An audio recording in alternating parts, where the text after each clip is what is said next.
राजस्थान में इस महीने यानी साल 2023 के अंत तक होने वाले विधानसभा चुनाव में जीत हासिल करने के लिए कांग्रेस और भारतीय जनता पार्टी दोनों ने ही अपनी पूरी ताकत झोंक दी है। प्रदेश के राजनीतिक इतिहास को देखें तो इस राज्य में आज तक जनता ने एक पार्टी की सरकार को लगातार दूसरा मौका नहीं दिया है। अगर इस बार कांग्रेस की जीत होती है तो राजस्थान की पिछले 30 सालों से चली आ रही परंपरा भी बदल जाएगी। हालांकि राज्य में जीत दर्ज करने के लिए कांग्रेस को अभी कई चुनौतियों का सामना करना पड़ेगा। अब तक पार्टी के पास सबसे बड़ी चुनौती कांग्रेस के दो कद्दावर नेता अशोक गहलोत सचिन पायलट के बीच सुलह करवाना था। दरअसल पिछले चुनाव के बाद से ही राजस्थान में कांग्रेस के अंदर दो खेमे हो गए थे। बीते 5 सालों में पार्टी को राजस्थान में कई बार बगावत देखनी पड़ी। एक बार तो मामला अदालत की चौखट तक पहुंच गया था, लेकिन कुछ महीने पहले ही कांग्रेस महासचिव केसी वेणुगोपाल ने राजस्थान के दोनों नेताओं से मुलाकात कर दोनों की सुलह कराई थी। इस मुलाकात के बाद उन्होंने कहा था, अशोक गहलोत और सचिन पायलट एकजुट होकर विधानसभा चुनाव लड़ने पर सहमत हैं।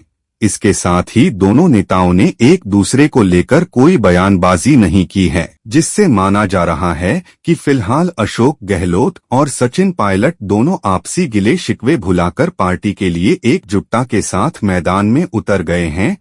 अब भले कांग्रेस की अंतरिम कलह पर फुल स्टॉप लग गया हो, लेकिन इस साल होने वाले चुनाव में जीत दर्ज करने के पार्टी की चुनौतियां खत्म नहीं हुई है। चुनाव से पहले राज्य में होने वाले तमाम सर्वे और उनके परिणाम बताते हैं कि भारतीय जनता पार्टी और कांग्रेस दोनों ही पार्टियों के बीच कांटे की टक्कर हो सकती है। हाल ही में जारी किए गए सी वोटर में भारतीय जनता पार्टी को बढ़त मिलती नजर आई थी। इसके अलावा IANS एजेंसी पोल स्ट्रेट सर्वे में कांग्रेस को 200 में से 97 से 105 सीटें मिल रही थी, तो वहीं भारतीय जनता पार्टी को भी 89 से 97 सीटें मिलने का अनुमान जताया गया है। ऐसे में रिपोर्ट में समझते हैं कि लोकसभा चुनाव से कुछ महीने पहले होने वाले राजस्थान विधानसभा चुनाव में किस तरह सिलसिलेवार तरीके से कांग्रेस के लिए 3 बड़ी चुनौतियां सामने आ रही हैं। चुनाव से पहले कांग्रेस पर भारतीय जनता पार्टी ने कई आरोप लगाए। इन आरोपों में अशोक गहलोत का हिंदुत्व विरोधी होने का आरोप एक बड़ा मुद्दा बनकर सामने आया है। अशोक गहलोत की सरकार पर भारतीय जनता पार्टी कई बार हिंदू विरोधी होने का आरोप लगाती रही है। ये वो मुद्दा है जिस पर कांग्रेस फिलहाल बैकफुट पर है। हालांकि कांग्रेस ने अपनी रणनीति बदलकर इस बार हिंदू तीर्थस्थलों, धार्मिक पर्यटन स्थलों, मंदिरों में जमकर काम किए हैं और कई योजनाएं भी चलाई हैं। बुधवार यानी 26 सितंबर को राजस्थान में चुनावों से पहले भारतीय जनता पार्टी की 4 दिशाओं से शुरू की गई परिवर्तन यात्रा में शामिल हुए असम के मुख्यमंत्री हिमंता बिस्वा शर्मा यात्रा ने कांग्रेस पर निशाना साधते हुए कहा था, अशोक गहलोत और राहुल गांधी हर जगह जाते हैं लेकिन रामलला के दर्शन करने नहीं जाते हैं, क्योंकि वहां जाने से उनका बाबर नाराज हो जाएगा। पता नहीं उन्हें बाबर और औरंगजेब से क्या प्रेम है। असम के सीएम ने आगे कहा कि राजस्थान में 1000 सालों से हिंदू है और चांद और सूरज जब तक है हिंदू रहेगा। यहाँ कोई कांग्रेस की इजाजत लेकर हिंदू नहीं बना था और यहाँ हिंदू पैदा होगा, बड़ा होगा और यहीं से निकलकर विश्वगुरु बनेगा।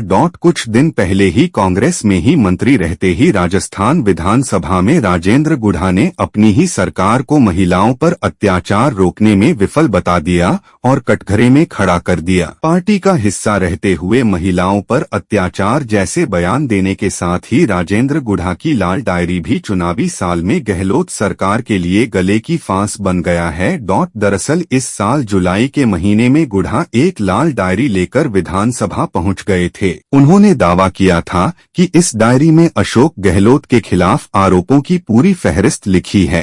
राजेंद्र गुढ़ा का आरोप था कि इस डायरी में संकट के वक्त कांग्रेस ने जितने भी विधायकों को खरीदा है उसका पूरा लेखा जोखा इस डायरी में लिखा हुआ था। इन आरोपों के बाद गहलोत सरकार की काफी किरकिरी हुई थी और इस डायरी ने राजस्थान की सियासी तपिश बढ़ा दी थी। ये तो तय है कि चुनाव प्रचार के दौरान विपक्षी पार्टियां उस लाल डायरी को लेकर कांग्रेस को घेरेगी। प्रधानमंत्री नरेंद्र मोदी भी इस लाल डायरी को लेकर सीएम अशोक गहलोत और कांग्रेस पार्टी पर वार कर चुके हैं। प्रधानमंत्री ने कांग्रेस की सरकार पर लूट की दुकान चलाने का आरोप लगाया था और राजस्थान की लाल डायरी को इसका सबसे ताजा उदाहरण बताया। पिछले 30 साल से चले आ रहे राजस्थान के एक कार्यकाल के बाद सरकार बदलने के इस ट्रेंड को तोड़ना भी कांग्रेस के लिए किसी चुनौती से कम नहीं है। ज्यादातर लोगों को उम्मीद है कि इस बार राज्य में सरकार बदलने की परंपरा के अनुसार भारतीय जनता पार्टी की जीत होगी। ऐसे में अब कांग्रेस को चुनाव प्रचारों के दौरान जनता को ज्यादा विश्वास दिलाना होगा कि उनकी सरकार भारतीय जनता पार्टी से बेहतर क्यों है। साल 2022 के शुरुआत से ही सचिन पायलट ने गहलोत सरकार के खिलाफ मोर्चा खोल दिया था। 2023 का अप्रैल महीना आते आते सचिन पायलट ने अपनी ही सरकार के खिलाफ अनशन कर दिया था।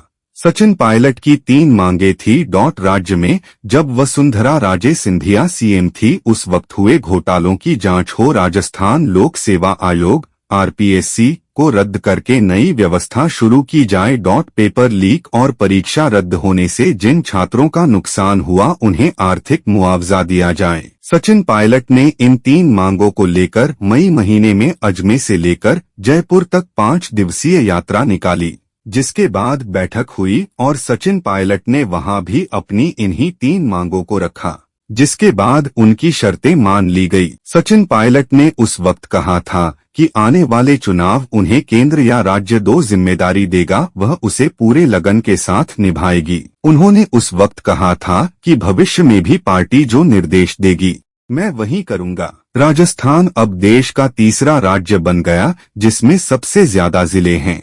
राज्य के मुख्यमंत्री अशोक गहलोत ने बजट के जवाब में 19 जिलों की घोषणा की थी। उस वक्त कई सवाल उठे।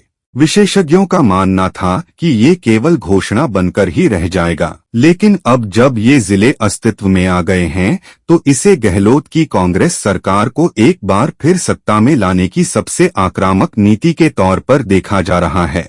माना जा रहा है कि इस कदम का फायदा कांग्रेस सरकार को चुनावों जरूर मिलेगा। इतना ही नहीं, अपने साल के कार्यकाल में अशोक गहलोत ने कई ऐसी स्कीमें शुरू की जिसका सीधा लाभ आम जन को पहुंचा है। इन स्कीमों में ओल्ड पेंशन स्कीम OPS लागू करने की पहल, चिरंजीवी बीमा योजना, फ्री बिजली, महिलाओं को फ्री स्मार्टफोन, राशन किट शामिल है। राजस्थान में लगातार चुनाव रैलियां हो रही है। इन रैलियों में कांग्रेस और भारतीय जनता पार्टी अपने अपने सरकार के सत्ता में आने का दावा कर रही है, लेकिन कांग्रेस के साथ साथ भारतीय जनता पार्टी के पास भी कम चुनौतियां नहीं हैं। ये तो जगजाहिर है कि कांग्रेस की तरह ही भारतीय जनता पार्टी के अंदर भी एकजुटता की कमी है। ऐसे में माना जा रहा है कि पार्टी मध्य प्रदेश की तरह ही राजस्थान में भी केंद्रीय मंत्रियों और सांसदों को विधानसभा उम्मीदवार बना सकती है। भारतीय जनता पार्टी को लगता है कि ऐसा करने से भारतीय जनता पार्टी के पक्ष में माहौल बनेगा। इससे संदेश जाएगा कि भारतीय जनता पार्टी चुनाव में अपनी बेस्ट टीम उतार रही है। इससे कांग्रेस पर भारतीय जनता पार्टी को मनोवैज्ञानिक बढ़त मिलेगी। वोट करने वाले वोटरों और कार्यकर्ताओं में जोश आएगा और उनका उत्साह बढ़ेगा। पिछले विधानसभा चुनाव की बात करें तो राजस्थान में साल 2018 में 200 विधानसभा सीटों पर चुनाव हुआ था, जिसमें कांग्रेस ने 99 सीटें जीती थी, जो बहुमत की संख्या से सिर्फ 2 सीट कम थी। राज्य में किसी भी पार्टी को बहुमत से जीत हासिल करनी है तो कम से कम 101 सीटें अपने नाम करनी होगी। साल 2018 में 99 सीटें अपने नाम करने के बाद कांग्रेस ने बहुजन समाज पार्टी BSP और राष्ट्रीय लोक दल RLD के समर्थन के साथ बहुमत का आंकड़ा पार कर लिया और सत्ता में आ गई। वहीं दूसरी तरफ भारतीय जनता पार्टी BJP को 73 सीटें मिली थी और कांग्रेस के बाद भारतीय जनता पार्टी दूसरे नंबर पर रही।